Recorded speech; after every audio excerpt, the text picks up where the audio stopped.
Au cœur de la mêlée, retour sur cette 20e journée du top 14 avec notamment le beau succès de Clermont, le nul de Perpignan et la victoire un peu miraculeuse de Montpellier, mais tellement importante. On y reviendra bien sûr avec vous au 0826 300 300 avec toute l'équipe Sud Radio. On aura nos invités, 19h15 Thierry Mazet, ancien troisième ligne du Stade Toulousain, 19h30 Brice Mac, ancien talonneur du Castres Olympique, aujourd'hui entraîneur de Narbonne, qui sera avec nous donc pour nous projeter notamment sur ce Castres Toulon qui nous rappelle aussi des affiches de finale du top 14.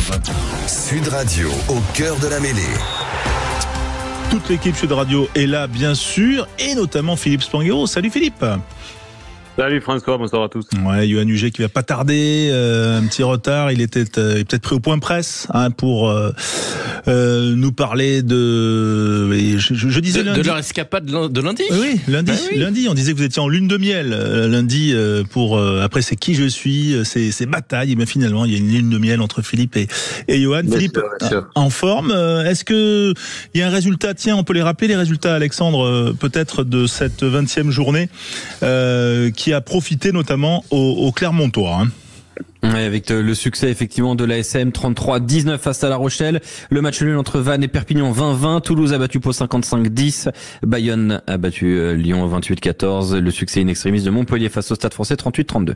Voilà, avec donc une belle opération pour Clermont qui réintègre le top 6 et Montpellier qui remonte avec ses 43 points dans une position un petit peu plus agréable. Voilà, mais la lutte est farouche. Est-ce qu'il y a un résultat que tu veux mettre en avant en premier, toi, Philippe ?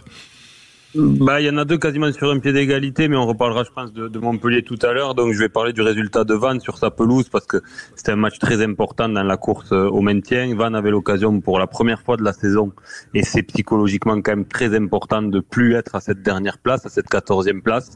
Et ils ont tenu le match jusqu'à la 77e avec beaucoup de caractère collectif, avec des Perpignanais qui ont manqué beaucoup de réalisme sur des temps forts, notamment j'ai une séquence en tête là autour de la 55e, 60e où les Perpignanais passent de longues minutes sur la ligne vantaise sans réussir à marquer.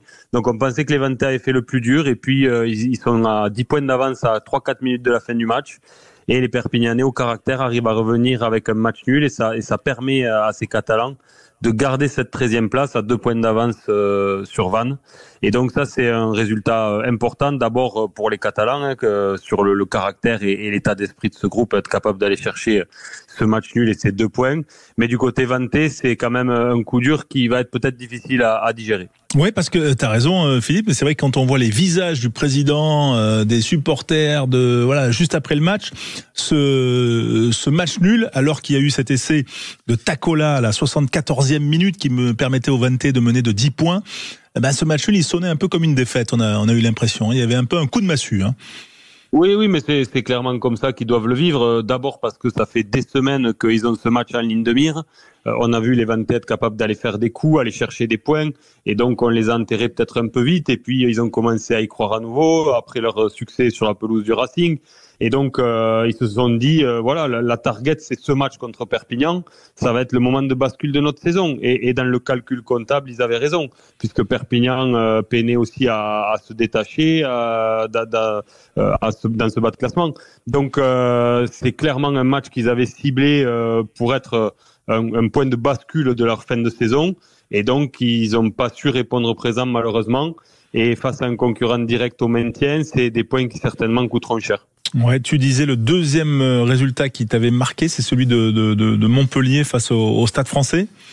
Ouais, bien sûr, parce que le Stade Français avait besoin de réagir. Ils l'ont fait de la meilleure des manières, et Montpellier aussi, parce que Montpellier, quand même, dans le scénario de match à Pau la semaine dernière, avait ce match en main, l'a perdu dans les arrêts de jeu. Donc c'était surprenant de voir quand même cette apathie montpelliéraine là en début de match. Très vite, ils sont menés de 20 points. À un moment du match, autour de la 50e, ils ont 26 points de retard.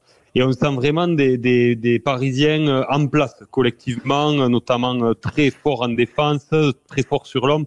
Donc on sent que Paris tient son match. Et puis, petit à petit, ça se délite complètement du côté du Stade Français. Et là, vraiment, ça, c'est à noter, c'est ce caractère collectif des Montpelliérains pour revenir d'aussi loin quand même, remonter 26 points de retard pour repasser devant. Et puis surtout, dans les arrêts de jeu, ils privent les Parisiens d'un point de bonus défensif. Alors, à la vue quand même du match, ils auraient mérité quand même de repartir au moins avec un point. Donc, ils se donnent un peu d'air quand même dans la course au maintien, les Parisiens, par rapport aux autres résultats. Mais c'est vrai qu'avec ce match, ils basculaient sur une autre dynamique à regarder un peu plus vers le haut. Et donc, ça pose quand même des questions sur cette incapacité à tenir un match quand même à 26 points d'avance. Sur la gestion de match, ça pose quand même des questions. Oui, effectivement, avec tout ce qu'on entend, on va dire, en marge et la vie de ce club du Stade Français, c'est vrai que là, le scénario peut faire mal à la tête quand même, Alexandre, à ces Parisiens qui quand même menaient 29-3 à la 46e minute, quoi. Non mais là c'est un retournement de situation rare quand même dans le rugby professionnel. Alors on avait vu Vannes face à l'UBB, c'est un peu le même scénario, mais bon c'était aussi là un peu un contraste, on va dire en termes de richesse d'effectifs entre les deux équipes. Il y avait un rapport de force différent. Là je pense qu'il faut quand même applaudir l'entrée du banc montpelliérain qui est quand même assez exceptionnel et aussi se poser les questions du délitement de cette équipe du Stade Français Paris. C'est quand même un cas d'école là. On est sur un cas d'école d'une équipe qui est en train de jouer son maintien, qui peut avoir une victoire extrêmement importante à Montpellier et qui voit tout partir en fumée, qui revient sans même un point de bonus défensif. Je veux dire, c'est une gueule de bois monumentale que vont avoir les supporters parisiens. Je vois pas comment tu peux t'en sortir. Je ne sais pas s'il y a une défaite plus rageante que ça, en fait, François. Ouais. Je ne sais pas. Ce qui est assez aussi, on va dire, ça fait partie aussi de la beauté de ce championnat, c'est que la semaine dernière, la défaite était cruelle pour Montpellier. On pouvait dire, ce qu'on dit aujourd'hui pour le Stade Français, on pouvait le dire pour Montpellier, Philippe. Hein. Défaite 40-38 à Pau sur un drop à la 85e, 80 plus 5 minutes. Ouais, bien sûr, si ce n'est que dans le scénario, quand même, ça a été un ping-pong au score entre ces deux équipes. La semaine dernière, Montpellier a jamais vraiment su tuer le match. Là, les Parisiens, on avait vraiment l'impression qu'ils avaient tué ce match. Et encore une fois, quand il y a 26 points d'avance, on ne trouve pas ça illogique. On sent des Parisiens complètement en maîtrise. Et c'est certainement la meilleure première mi-temps qu'ils font de la saison, ou pas loin. Et donc, en ayant autant besoin de points, on se dit qu'ils vont avoir le caractère suffisant et aussi l'intelligence collective quand même de gestion de match. Parce que là, il y a des choix de jeu à des moments. Quand tu as 26 points d'avance, et encore une fois, ils prennent pas l'eau défensivement. Ils sont restés quand même bien organisés. Je sais pas si Alex a des stats, mais j'ai trouvé quand même... J'ai des stats, on a aussi une belle tour en studio. Il y a Quentin qui est en train de nous quitter là. Ah ouais, terrible. J'espère que ça va, Quentin. Tu veux quoi comme stat, pardon, Philippe ? Dis-moi tout. Stats d'éternuement dans le studio. Du Stade Français. Ah bon, on va regarder ça tout de suite. Les stats défensifs du Stade Français Paris. Je sens que toi tu veux faire du mal aux Parisiens. Mais Philippe, elles sont pas si moches que ça. Question. Elles sont même pas si moches parce que Clément qui commentait le match, donc a préparé son match, forcément, Clément. Bah oui, non mais en final, quand on regarde la statistique de plaquage, pour moi celui qui change le match c'est Cobus Reinach. En fait, le demi de mêlée remplaçant montpelliérain, dès qu'il rentre le match, Montpellier remet la main sur le ballon. Paris se met à défendre, mais il y a 145 plaquages. Ils sont à 145 sur 167 au plaquage, les Parisiens. Ce qui est pas un score, c'est pas minable en termes de pourcentage au plaquage. Non mais c'est quand même une bonne stat. Mais oui, c'est même plutôt très bon. Comment tu justifies que tu prends 26 points, même plus? Ils étaient menés de 26 points, donc comme ils gagnent de 6 points, ça fait 32 points.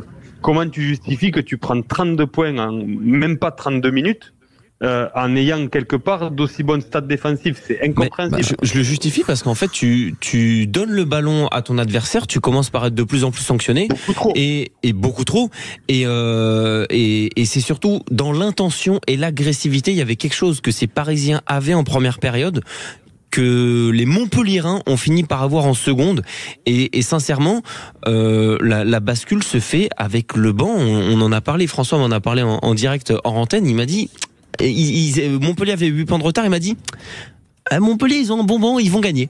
Et alors moi je lui dis quand même Paris je les vois pas craquer. Bon, j'avais du nez encore une fois. J'ai parié ma maison. Mais non, mais de temps en temps François il me vole ma boule de cristal. Mais au-delà des statistiques en fait qui sont assez trompeuses parce qu'il y a vraiment une mi-temps pour chaque équipe. Je pense vraiment que le momentum était pour cette équipe de Montpellier qui a déjà vécu des scénarios ou au moins des remontées qui étaient un peu moins importantes déjà cette saison à domicile.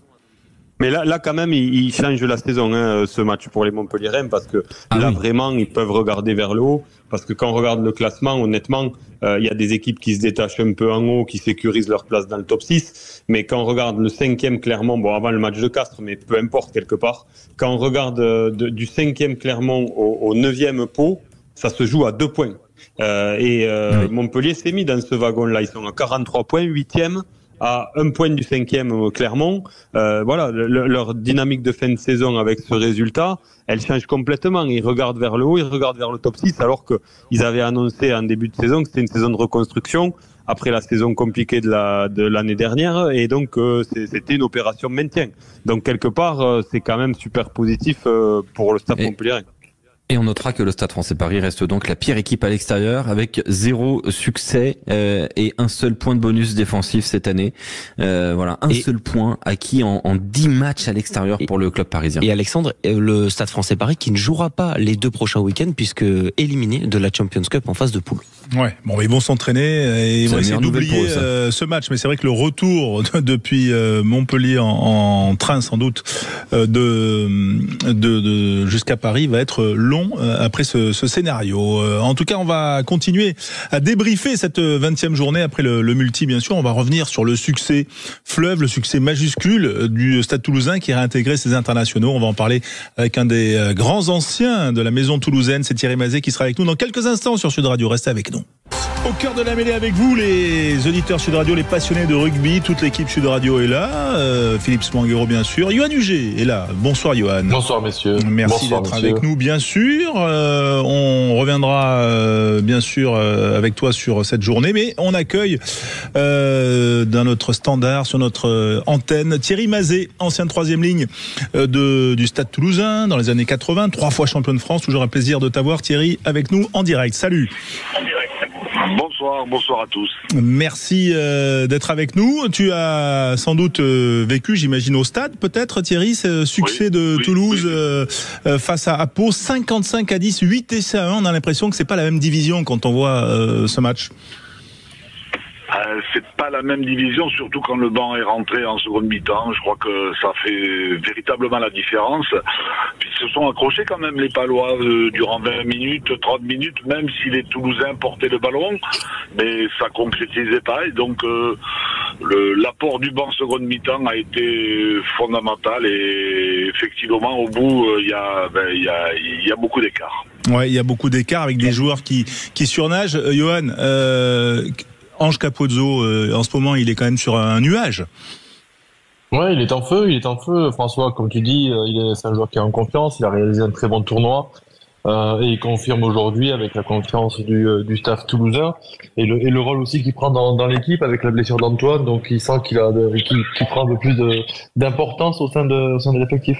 Ouais, Thierry, cette équipe-là, il y a quand même un débat. Alors, je suis content parce qu'il y a Yoann était là. Est-ce que là, on assiste à la plus grande génération du Stade Toulousain? J'y vais franco là, Thierry. Je pense que ça fait partie d'une grande génération et c'est un petit peu le lien de motivation que je sais Hugo Mola insuffle aux joueurs en disant c'est bien ce que vous avez fait, mais il y a des joueurs qui, par exemple, dans les années 90 ont gagné 4 fois le titre de champion de France, donc vous n'êtes pas là encore, donc c'est souvent un moyen de motiver les gens, les joueurs. Donc mais c'est vrai que cette génération-là est assez fantastique et je pense que ça va rentrer dans les grandes générations, mais dans la lignée du Stade Toulousain tout simplement, et ça c'est déjà très bien. Ouais, Yoann, toi, voilà, t'en fais partie de cette génération. T'as fait le lien entre 2 générations, Yoann, mais quand même là, on a l'impression qu'elle quand même, elle est quand elle met 55 points à Pau, qui est quand même une bonne équipe aujourd'hui. On a l'impression qu'ils sont vraiment au-dessus. Non, mais là, ils sont passés en mode Coupe d'Europe déjà, donc on sent une équipe on avait peur qui manque de liant après le tournoi, et finalement, ils ont montré à tout le monde que voilà, le collectif était plus fort que tout. Est-ce que c'est la meilleure génération aujourd'hui? Bien entendu, on peut pas comparer les époques, mais ce qu'ils arrivent à réaliser avec l'intensité des championnats, Coupe d'Europe, des matchs internationaux, remporter tout ce qu'ils ont remporté à ce moment-là, avant d'arriver à leur âge, on va dire un peu en maturité, parce que la plupart ils ont tous à peu près moins de 30 ans, donc ils ont encore 5-6 ans devant eux, et on va avoir de belles choses encore de ce groupe. Ouais, petite question à Philippe Swanguero quand même sur ce débat des générations là. Pour toi, il va pas y avoir photo si jamais par exemple cette équipe remportait à nouveau Brennus? Comme le disait Johan, il y a encore des années pour parler de cette génération, parce que ils sont, pour certains, pas encore arrivés à maturité.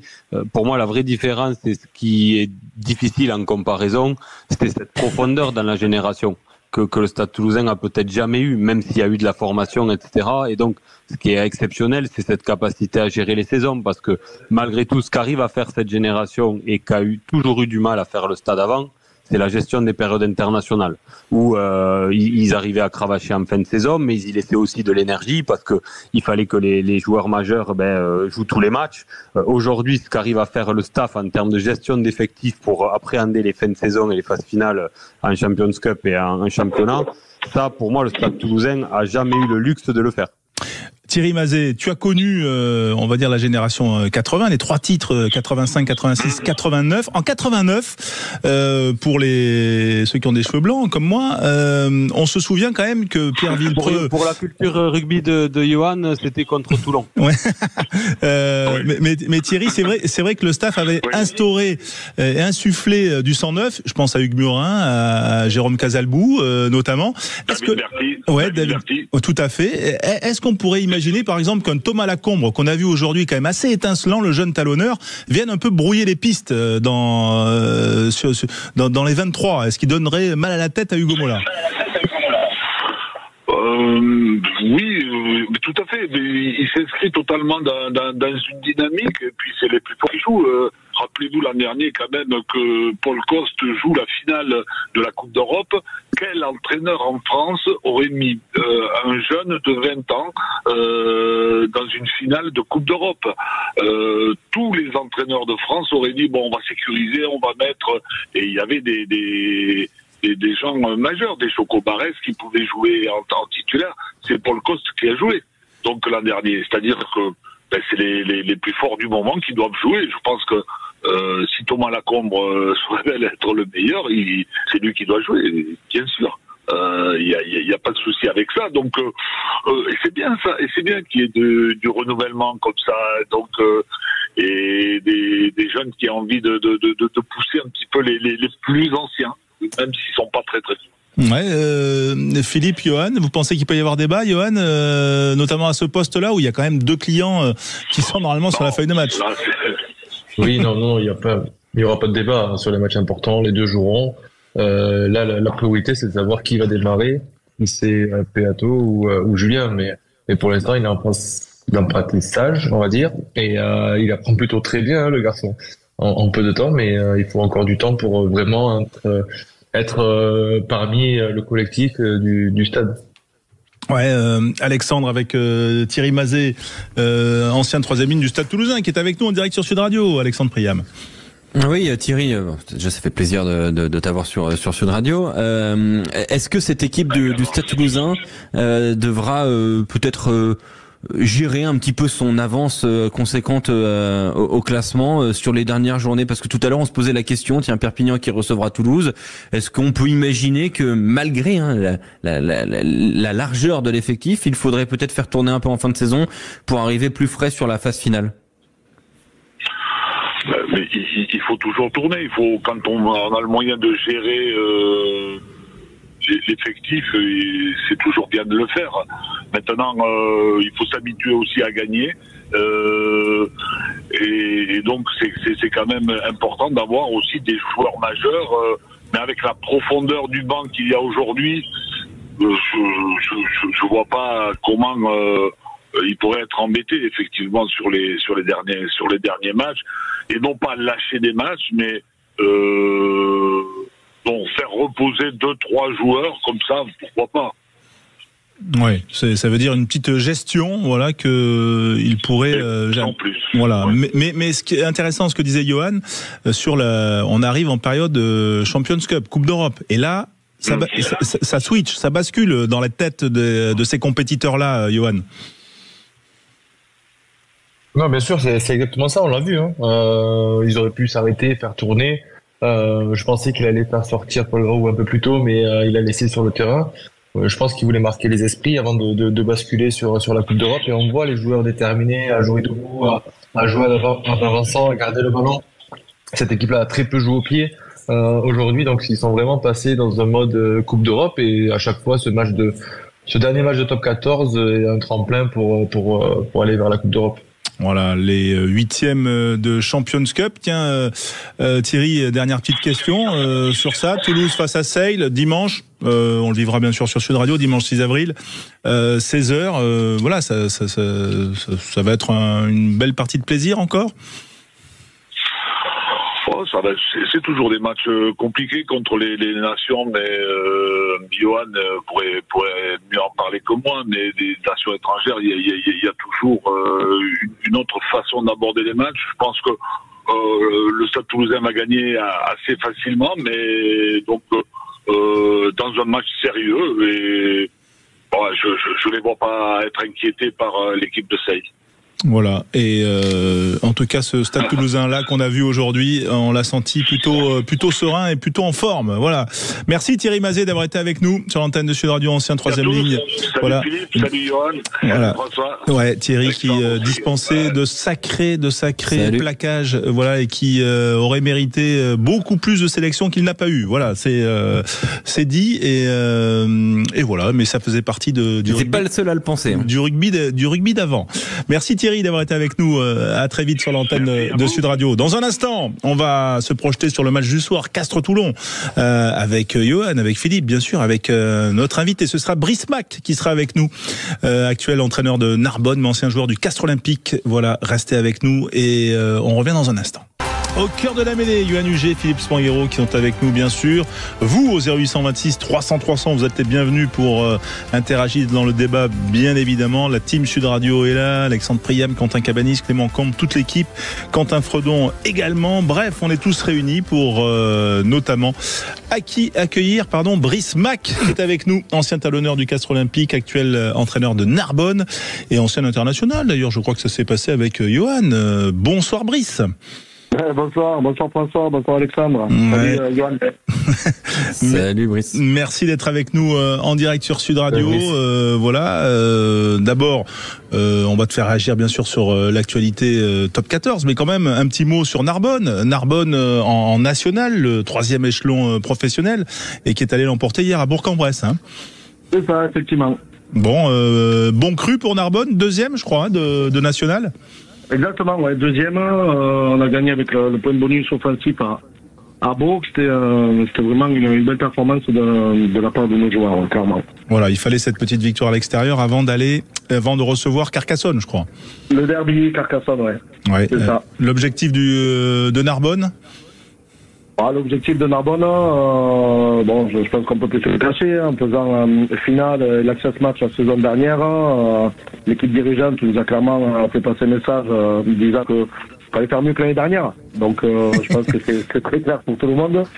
Voilà, nous l'objectif c'est de se qualifier, et tout le monde sait très bien qu'à partir du moment où tu es qualifié, tout est possible. Donc voilà, on se pose pas de questions, et on va se qualifier pour chercher à aller le plus loin possible, bien évidemment. Ouais, Brice, ça t'éclate ce métier d'entraîneur? Ouais, c'est sûr. Tu le dis très bien, c'est notre métier. Ça, même si c'est dans le même milieu, ça a totalement rien à voir. Et le plus dur, c'est de pouvoir gérer ses émotions. C'est le plus dur. Ouais, t'as parfois envie de rentrer. Le talonneur bouillant que t'étais a du mal à rester collé à son banc. Ouais, c'est ça. Du coup, je m'extirpe un peu, je me mets dans les tribunes pour me sortir un peu de tout ça. Mais oui, l'envie de rentrer sur le terrain est toujours présente, bien évidemment. Bon, Johan, Brice. Non, moi j'ai plus l'envie. Hein. Moi, c'est réglé. Je veux pas n'importe, c'est pour ça, Yann. Ouais, effectivement, voilà. Mais c'est vrai que bon, vous n'êtes pas tous sur la même longueur d'onde sur le fait d'entraîner. Toi, t'as tout de suite enchaîné, Brice.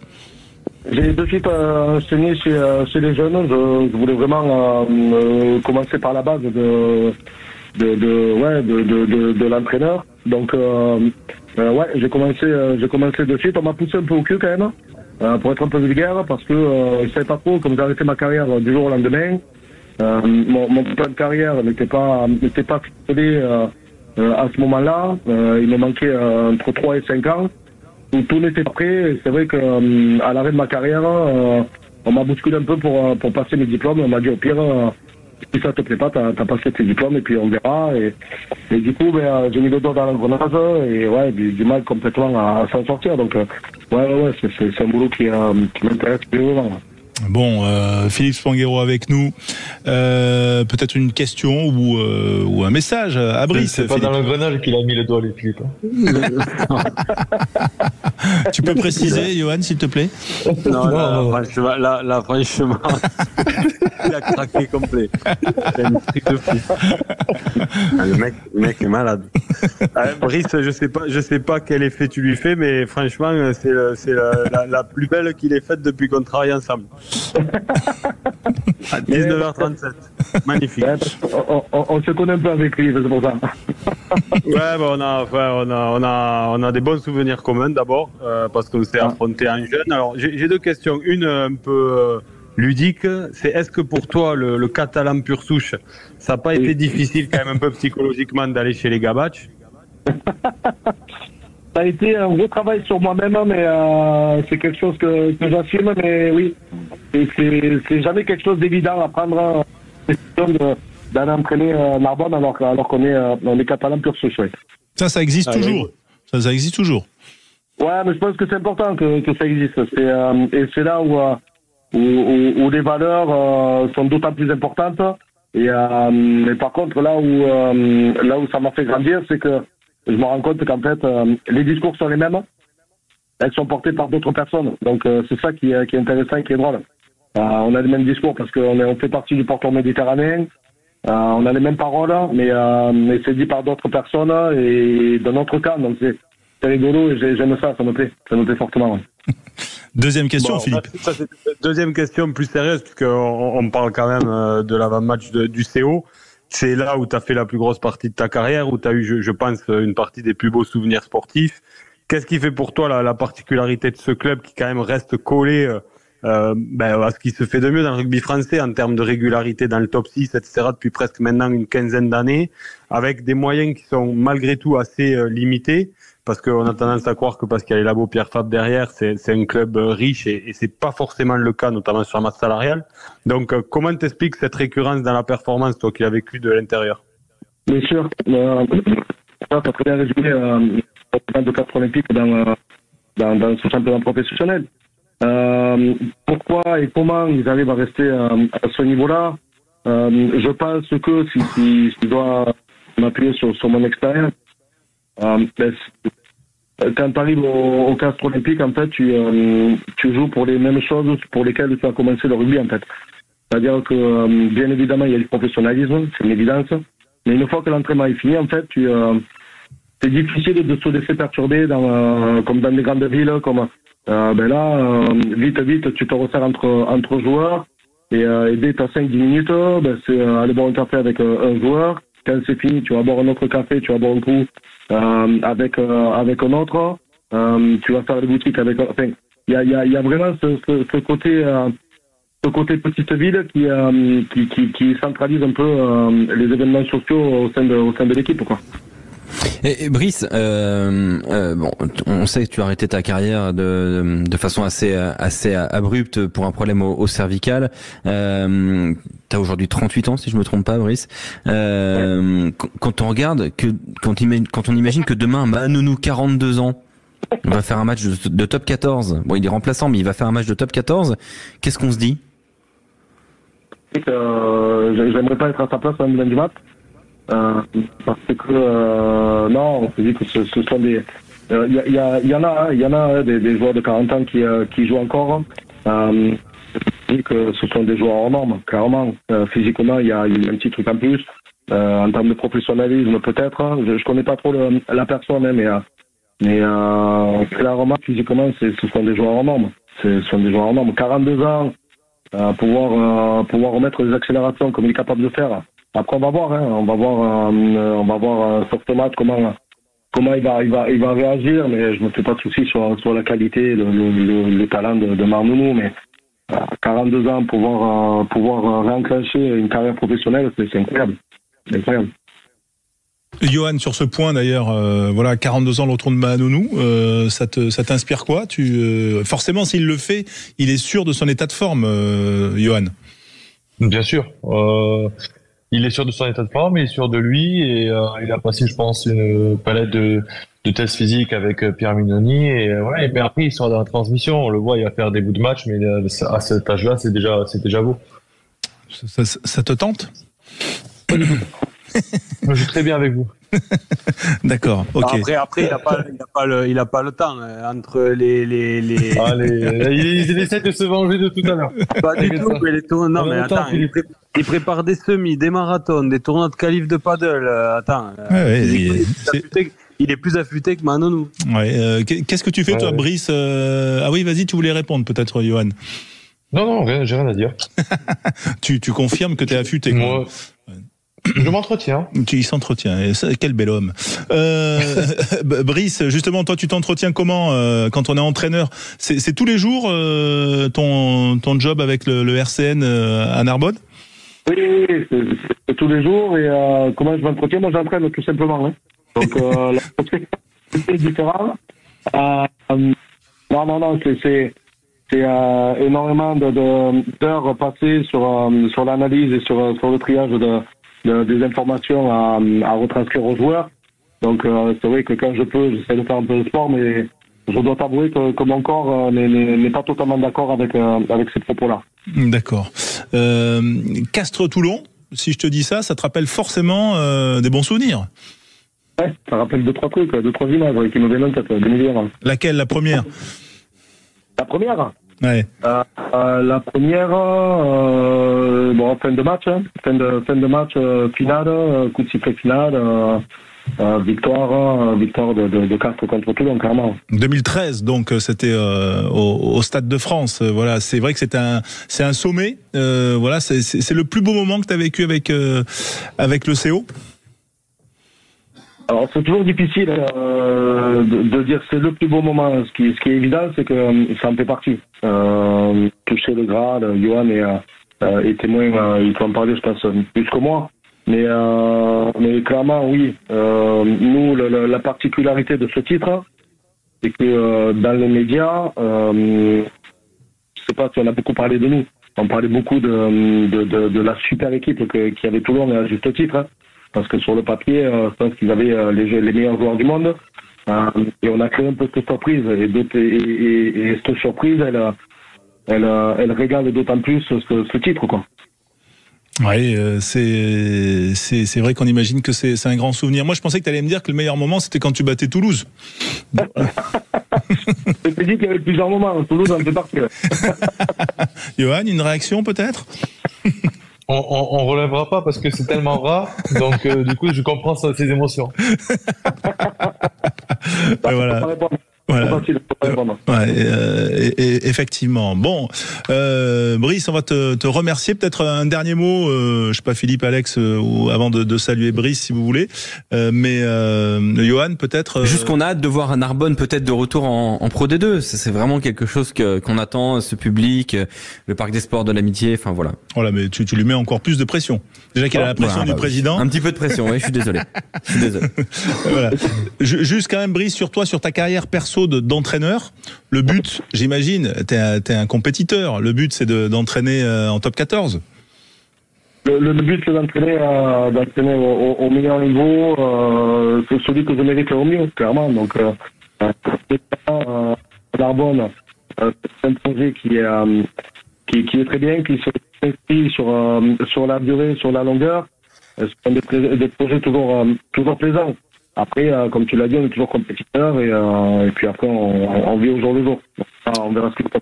Bon, en tout cas, c'était un plaisir de t'avoir avec nous, Brice Mac, ancien talonneur du Castres Olympique, talonneur international, bien sûr, et champion de France en 2013. C'était contre Toulon, deuxième finale en 2014. Cette fois-ci perdu, si je me souviens bien.